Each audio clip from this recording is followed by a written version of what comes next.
الحمد لله نحمده ونستعينه ونستغفره ونؤمن به ونتوكل عليه ونعوذ بالله من شرور أنفسنا ومن سيئات أعمالنا من يهده الله فلا مضل له ومن يضلل فلا هادي له ونشهد أن لا إله إلا الله وحده لا شريك له ونشهد أن سيدنا ومولانا محمدا عبده ورسوله أعوذ بالله من الشيطان الرجيم بسم الله الرحمن الرحيم إن عدة الشهور عند الله 12 شهرا في كتاب الله يوم خلق السماوات والأرض منها 4 حرم ذلك الدين القيم فلا تظلموا فيهن أنفسكم وقاتلوا المشركين كافة كما يقاتلونكم كافة واعلموا أن الله مع المتقين. صدق الله. السلام عليكم ورحمة الله وبركاته.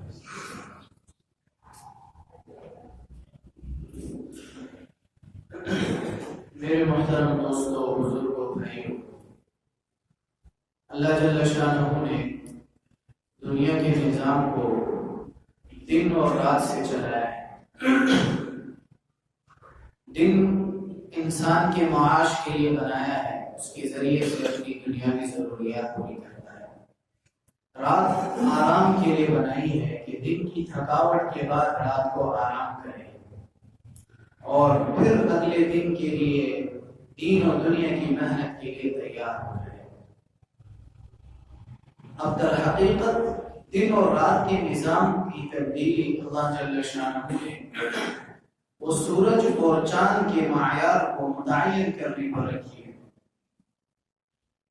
للشمس ينبغي لها أن تدرك القمر ولا الليل سابق النهار۔ سورج چاند سے آگے نہیں بڑھتا اور نہ رات دن سے آگے بڑھتی ہے، ہر ایک اپنے متعین ترتیب سے چلتی ہے۔ اور اللہ فرماتے ہیں کہ ہر چیز کے لیے ہم نے منازل متعین کی ہوئی ہیں۔ منازل سے مراد حدود، ان کی متعین حدود ہیں، ان کی منزلیں ہیں کہ سورج کی منزل یہ ہے یہاں سے نکلے گا یہاں غروب ہوگا، چاند کی منزل یہ ہے کہ اس وقت نکلے گا یہاں سے اور یہاں غروب ہو جائے گا، مدھم ہو جائے گا۔ تو سورج اپنا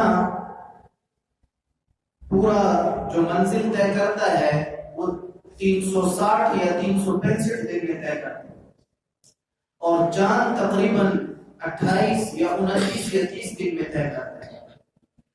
اس نظام کے چلنے کی وجہ سے اللہ جل شانہ کی طرف سے انسانیت کا یہ دن اور رات کا نظام چل رہا ہے۔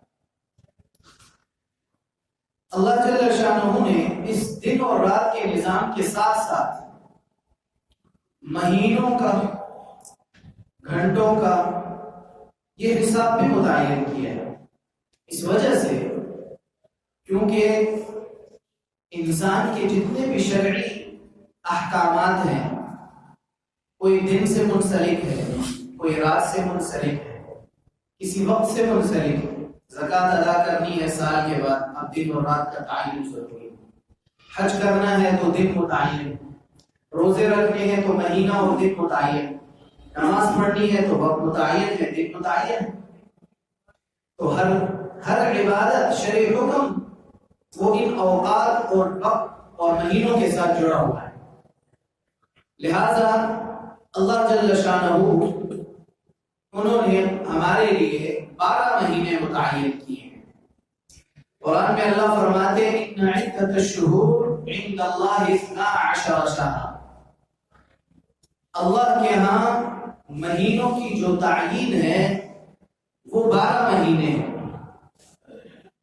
12 مہینے یہ صرف ابھی نہیں ہے، ہماری شریعت میں نہیں ہے، بلکہ جب سے اللہ نے لوح محفوظ میں زمین اور آسمان کے بنانے سے پہلے یہ بات لکھ دی تھی کہ انسانیت کے نظام میں 12 مہینے ہوں گے۔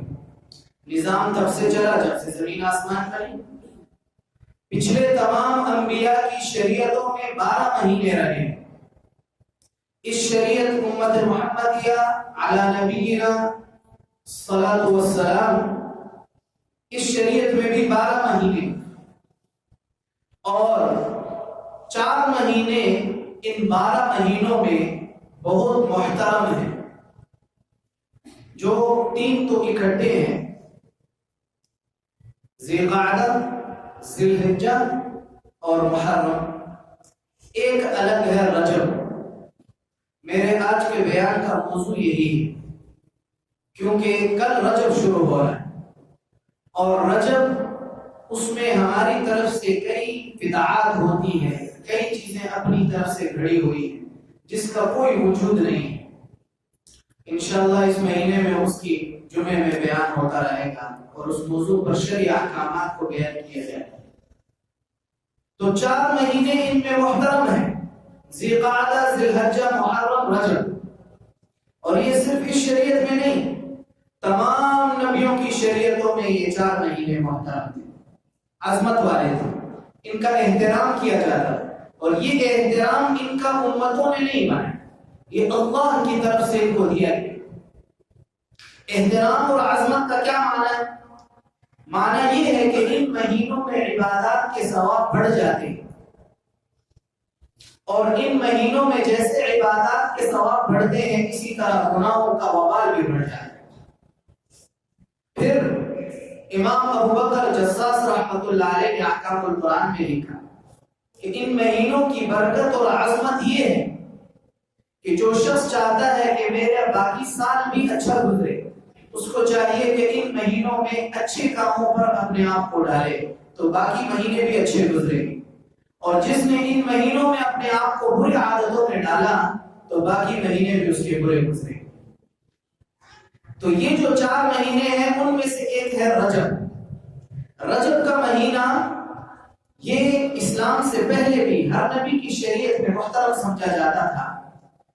اللہ کے رسول صلی اللہ علیہ وسلم کے زمانے میں یعنی بعثت سے پہلے جہلاء عرب جو تھے، عرب کے جو جاہل تھے، وہ اس کو 2 قسم پر رکھتے تھے۔ بعض لوگ رمضان کو رجب کہتے تھے اور بعض لوگ جمادی الثانی اور شعبان کے درمیان کا جو مہینہ ہے یعنی یہ رجب جو ابھی ہے اس کو رجب کہتے ہیں۔ اللہ کے رسول صلی اللہ علیہ وسلم جب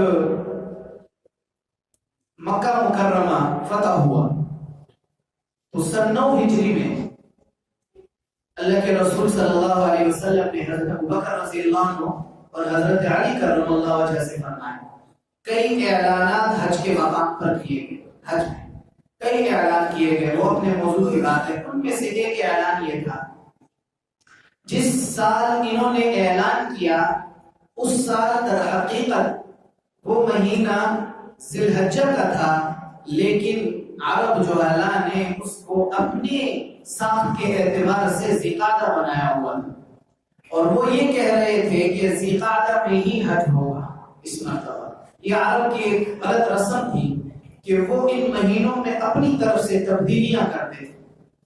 ان 4 مہینوں میں اگر لڑتے لڑتے لڑائیاں ہوتی تھی، کوئی ایک مہینہ آ جاتا، اب یہ عظمت اور احترام کا مہینہ ہے، یہ 4 مہینے ان میں لڑائی ممنوع ہے، ہر نبی کی شریعت میں ممنوع ہے، تو وہ ان مہینوں کو آگے پیچھے کرتے تھے یا بڑھا دیتے، اپنی طرف سے تبدیلی کرتے۔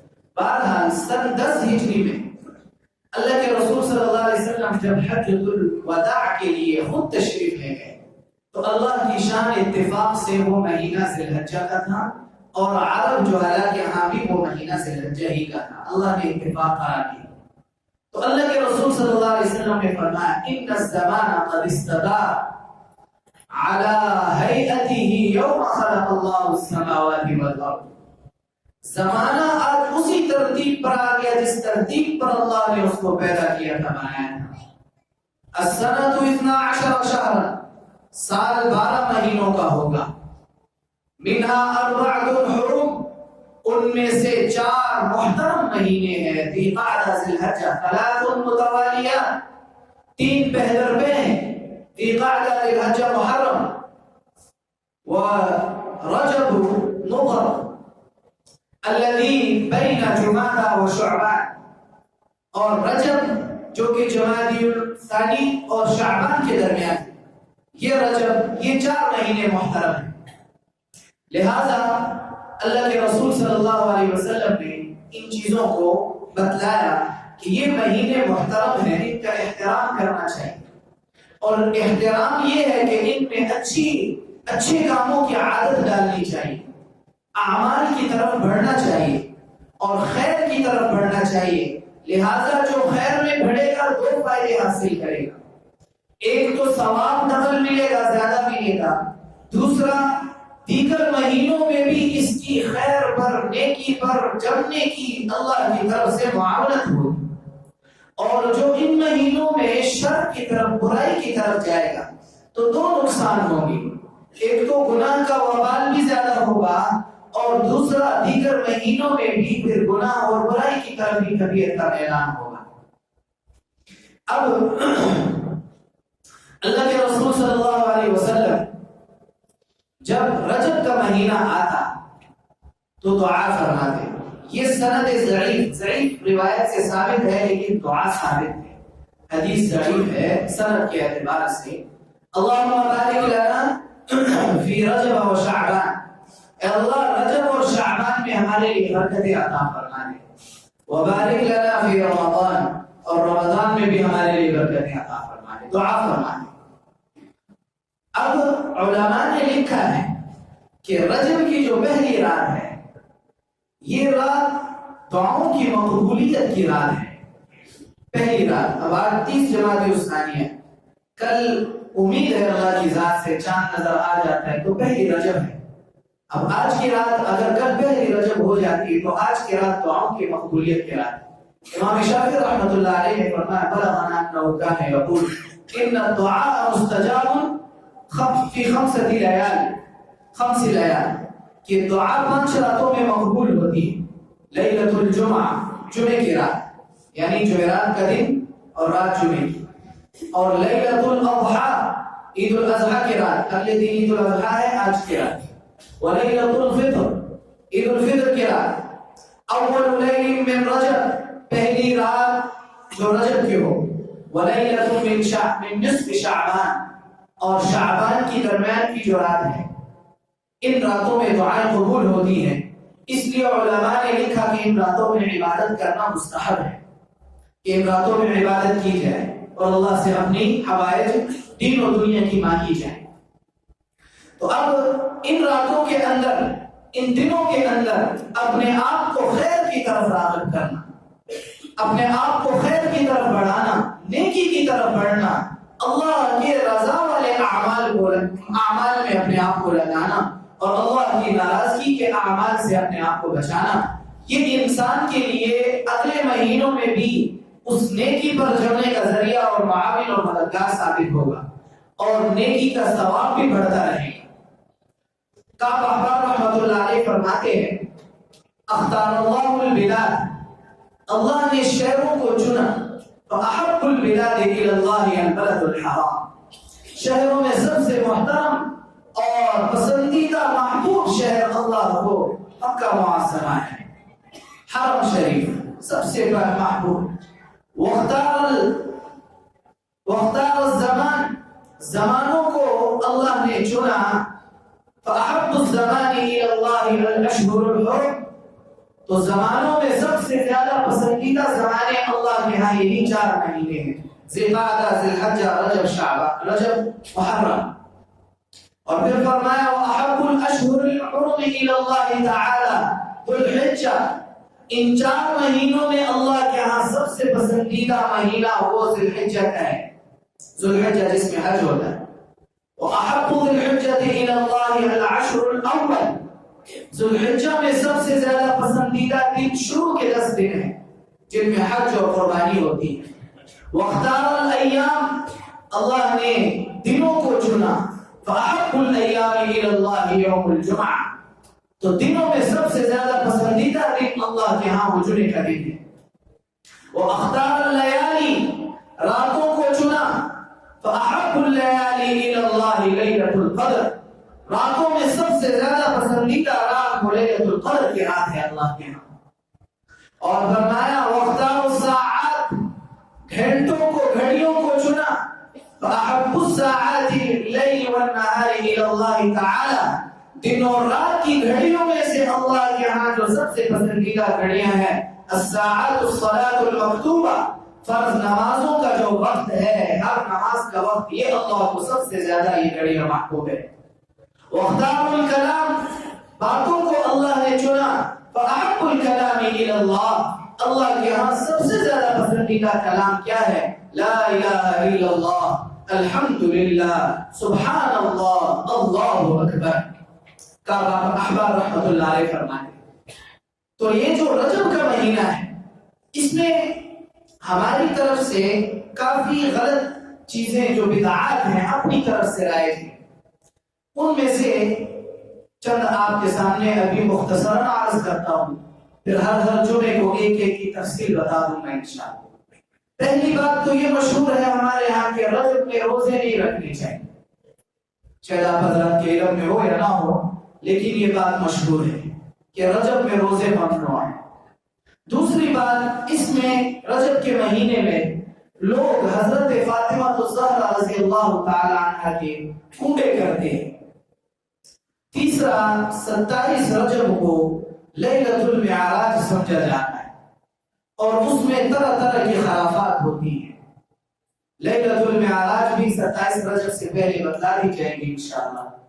کنڈوں کی بھی رسم یہ تقریباً 17-18 رجب کو کرتے ہیں، وہ بھی انشاءاللہ بتا دیں گے. ایک بات جو روزوں کے متعلق ہے وہ سمجھیں. احادیث میں حضرت عبداللہ ابن عباس رضی اللہ عنہ کی ایک حدیث ہے، فرمایا نہا رسول اللہ صلی اللہ علیہ وسلم عن صوم رجب کلی، اللہ کے رسول نے ہمیں تمام رجب کے مہینے میں روزہ رکھنے سے منع کیا. اور حضرت عمر فاروق رضی اللہ عنہ کے بارے میں آتا ہے، فرمایا کہ جب رجب کے مہینے میں کسی کو دیکھتے کہ روزہ رکھے ہوا ہے، اس کو پکڑ کے لاتے اور اس کو کھانے میں بٹھاتے اور کہتے کھانا کھاؤ، روزہ نہ رکھو. اس کی وجہ سمجھیں. در حقیقت میں نے جیسے عرض کی کہ رجب کا مہینہ یہ اسلام کے مہینے سے پہلے بھی یہ قابل تعظیم تھا، لیکن عرب کا ایک قبیلہ ہے، قبیلہ مضر ضاد کے ساتھ وہ اس کی تعظیم میں بہت غلو کرتا تھا، جیسے کہ آج کل ہم اپنی مرضی سے دین کی چیزوں میں غلو کرتے ہیں اور اس کو بدعت بنا دیتے ہیں، دین کو دین کی حدود سے نکالتے ہیں. وہ غلو کیا کرتا تھا؟ وہ پورا رجب کا مہینہ روزہ رکھتا اور اس کے بعد عید مناتے. تو اللہ کے رسول صلی اللہ علیہ وسلم نے جب دیکھا کہ جب یہ اسلام میں داخل ہوئے مضر، تو کہا کہ لوگ دیکھا دیکھی یہی سمجھیں گے کہ یہ دین ہے، تو ابتداءً منع فرمایا. حضرت عمر فاروق رضی اللہ عنہ کی سختی بھی اسی وجہ سے منع کیا کہ روزہ نہ رکھو، تاکہ وہ جو غلط نظریہ بنا ہوا ہے، جو اپنی طرف سے دین میں ایک چیز ڈال دی گئی ہے، وہ ختم ہو جائے. پھر دوسری روایت حضرت عبداللہ ابن عباس ہی کی ہے، وہ خود اس بات کی وضاحت کرتے ہیں. فرمایا کہ یہ عبداللہ ابن عباس رضی اللہ عنہ فرماتے ہیں ینہا عن صوم رجب کلی، تمام رجب کے مہینے میں روزہ رکھنے سے منع کرتے تھے. کیوں؟ لئلا يتخذه عیدا، تاکہ اس کو عید نہ بنا لے، کیونکہ اسلام نے تو 2 عیدیں رکھی ہیں، عید الفطر اور عید الاضحیٰ، اور تو کوئی عید نہیں ہے، لہذا وہ غلط رسم ختم ہو جائے. اور پھر ایک صحابی کو اللہ کے رسول صلی اللہ علیہ وسلم خطاب فرما رہے ہیں اور فرماتے ہیں سن شہر الصبر، صبر کے مہینے کا روزہ رکھا کرو، یعنی رمضان پورا روزے رکھو. وَيَوْمًا مِّن كُلِّ شَهْرٍ، اور ہر مہینے میں ایک روزہ رکھا کرو. ان صحابی نے عرض کیا رسول اللہ زدنی فإن بی قوة، اے اللہ کے رسول مجھے تھوڑی سی مزید اجازت دے دیجئے، کیونکہ میں طاقتور ہوں، زیادہ روزے رکھ سکتا ہوں. تو اللہ کے رسول صلی اللہ علیہ وسلم نے فرمایا صم یومین، ہر مہینے میں 2 روزے رکھ لیا کرو۔ پھر انہوں نے فرمایا ضد کی، مجھے کچھ زیادہ ترغیب دیجیے، اجازت دیجیے کیونکہ میں طاقتور ہوں، رکھ سکتا ہوں۔ تو فرمایا صم 3 ایام، 3 دن رکھ لیا کرو۔ اور یہ اللہ کے رسول کی عادت شریفہ بھی تھی، 13ویں 14ویں 15ویں اور ہفتے میں سوموار اور جمعرات کا روزہ عموماً رکھتے تھے، عادت شریفہ بھی تھی۔ پھر انہوں نے فرمایا ضد نہیں یا رسول اللہ، اللہ کے رسول اور اجازت دیجیے۔ تو اللہ کے رسول نے فرمایا صم الحرم واترک، یہ جو 4 محترم مہینے ہیں ان میں روزے رکھا کرو اور پھر چھوڑ دیا کرو، یعنی ایسے نہ کیا کرو کہ مستقل رکھتے رہو، 3 دن رکھو 3 دن چھوڑو، 3 دن رکھو 3 دن چھوڑو، 3 مرتبہ اللہ کے رسول نے فرمایا۔ تو صحابی سے یہ جملہ سم الحرم واترک، سم الحرم واترک، سم الحرم واترک، اور صحابی فرماتے ہیں اپنے ہاتھ سے یوں اشارہ کیا، یوں اشارہ کیا تھا 3 انگلیوں سے کہ 3 دن رکھو اور 3 دن چھوڑو، 3 دن رکھو 3 دن چھوڑو۔ مقصود یہ تھا کہ پورا مہینہ نہ رکھو تاکہ لوگ اس کو وہی غلط نظریہ لوگوں میں رائج نہ ہو جائے، ہم جیسے بھی چاہیں رجب میں رکھ سکتے ہیں، کوئی حرج نہیں۔ تو حضرت عثمان بن حکیم الانصاری وہ فرماتے میں نے سعید بن جبیر رضی اللہ عنہ سے پوچھا عن صوم رجب، رجب کے روزے کے بارے میں، ونحن یومئذ فی رجب، جس وقت میں نے ان سے سوال کیا تو رجب کا ہی مہینہ چل رہا، تو پوچھا میں نے کہ رجب کا روزہ رکھنا چاہیے یا نہیں رکھنا چاہیے؟ فرمایا سمعت ابن عباس رضی اللہ عنہ، سعید بن جبیر رضی اللہ عنہ فرمایا میں نے ابن عباس رضی اللہ عنہ سے سنا، وہ فرما رہے تھے کان النبی صلی اللہ علیہ وسلم یصوم، اللہ کے رسول رجب میں روزے رکھتے تھے، حتی نقول لا یفطر، یہاں کہ اتنی کثرت سے رکھتے کہ کبھی ہمیں یوں لگتا کہ ابھی چھوڑیں گے نہیں، افطار نہیں کریں گے، روزے ہی رکھتے رہیں گے، اور کبھی ایسے ہوتا یفطر، رجب میں روزے نہیں رکھتے، ونحن نقول لا یصوم، حتیٰ کہ ہم یہ کہنے لگتے کہ ابھی روزے نہیں رکھیں گے، یعنی کبھی رکھتے کبھی نہیں رکھتے۔ اور حضرت عروہ نے عبداللہ ابن عمر رضی اللہ عنہ سے سوال کیا عن صوم رجب، هل یصوم النبی صلی اللہ علیہ وسلم فی رجب، اللہ کے رسول رجب میں روزے رکھتے تھے؟ قال نعم ویشرفہ، عبداللہ ابن عمر رضی اللہ عنہ فرمایا روزے بھی رکھتے تھے اور اس کے احترام بھی کرتے تھے اس مہینے کا۔ تو یہ ساری احادیث اس بات کے متعلق بتلا رہا ہوں کہ اگر ہمارے ہاں کسی کا نظریہ یہ ہے کہ پورا مہینہ روزہ رکھنا ہے اور اس کے بعد عید منانی ہے، یا پورا مہینہ روزہ رکھنا ضروری ہے کہ اس کے ادب اور احترام میں اتنا بڑھ گیا ہے، تو اس کو روزہ رکھنے کی رجب میں اجازت نہیں ہے، کیونکہ وہ بدعت میں پڑ چکا ہے۔ لیکن اگر کسی کا یہ عقیدہ نہیں ہے، وہ عام دنوں کی طرح رجب میں سمجھتا ہے کہ ثواب بڑھ جاتا ہے کیونکہ یہ اشہر حرم میں محترم مہینوں میں اور روزے رکھ لیتا ہے، تو اس کو اجازت ہے، 1 دن رکھے، 10 دن رکھے، 5 دن رکھے، جتنے دن بھی رکھے۔ حتیٰ کہ ابو القلابہ تابعی ہیں، وہ فرماتے ہیں فی الجنت قصر، جنت میں ایک محل ہے لصوام رجب، جو رجب میں روزے رکھنے والے ہیں ان کے لیے جنت میں خصوصی ایک محل ہے۔ تو جب رجب کے مہینوں میں روزے رکھے جا سکتے ہیں، اس میں کوئی حرج نہیں ہے، لیکن صحیح نظریے کے ساتھ جو اسلام نے بتایا ہے۔ خلاصہ یہ ہے کہ 4 مہینے محترم ہیں، ذوالقعدہ، ذوالحجہ، محرم، رجب۔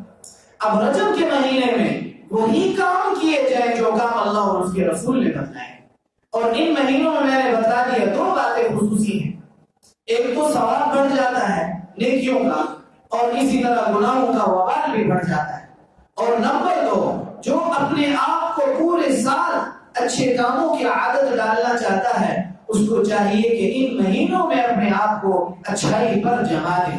مسجد کا نمازی بننا چاہتا ہے تو مسجد میں پکا آئے، چاہے دل کرے یا نہ کرے، فجر بھی آئے، ظہر بھی آئے، عصر بھی، مغرب، عشاء، مصروفیات ہیں تو جہاں کہیں ہے، تجارت میں ہے تو وہاں جہاں کام کر رہا ہے اذان کی آواز پڑے مسجد پہنچے، ملازمت میں ہے جہاں کہیں اذان کی آواز پڑے مسجد پہنچ جائے، جہاں کہیں ہے نماز مسجد میں ادا کرے۔